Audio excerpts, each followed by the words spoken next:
ప్రతిరోజు ధ్యానం చేసే కొలది మనలో ఒక అద్భుతమైనటువంటి ఏకత్వ భావన ఏర్పడుతుంది. Oneness consciousness. వన్నెస్ కాన్షియస్నెస్ అంటే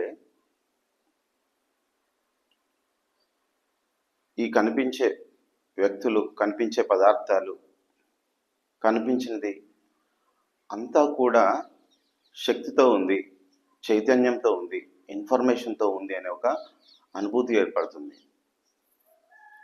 అక్కడ ఇంకా క్యారెక్టర్ మాయమైపోతుంది, పర్సనాలిటీ మాయమైపోతుంది, గుణాలు మాయమైపోతాయి, ఏమీ ఉండదు.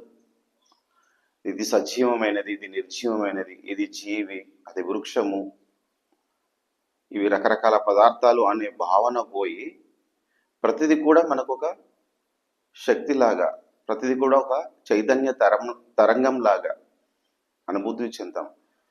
సో అప్పుడు ప్రతి వ్యక్తి కూడా మనకు ఎలా కనబడుతుంటాడంటే ఒక తరంగం, విశ్వంలోని ఒక తరంగం, ఒక వస్తువు కూడా ఒక తరంగం లాగా కనబడుతుంది. ఉన్నదంతా ఒకే చైతన్య తరంగం లాగా కనబడుతుంది, ఒక విశ్వ తరంగం లాగా కనబడుతుంది.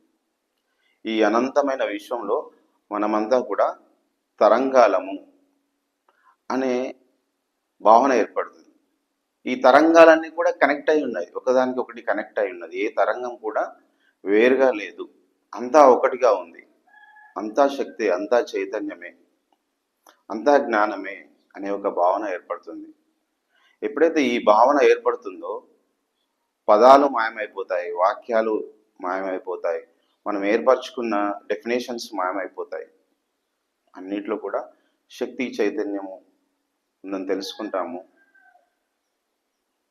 నిర్గుణ స్థితి ఏర్పడుతుంది, అన్నింటి యొక్క గుణాలు పోతాయి, గుణం అనేది లేదు. ఆ గుణాతీత స్థితి అంటాం కదా, అలాంటి భావన ఏర్పడుతుంది అన్నమాట. సో నిజమైన మనలోంచి ఆ జడ్జిమెంట్ లేని స్థితి, ఇది రైట్ ఇది రాంగ్ అని ఒక చెప్పలేని స్థితి ఏర్పడి ఎప్పుడు కూడా ప్రతిదాన్ని కూడా శక్తిగా ఫీల్ అవుతాం, శక్తిగా అనుభూతి చెందుతాం. సో ధ్యానం అద్భుతం. ఏకత్వ స్థితి పొందడానికి ధ్యానం ఒక అద్భుత సాధన. Thank you.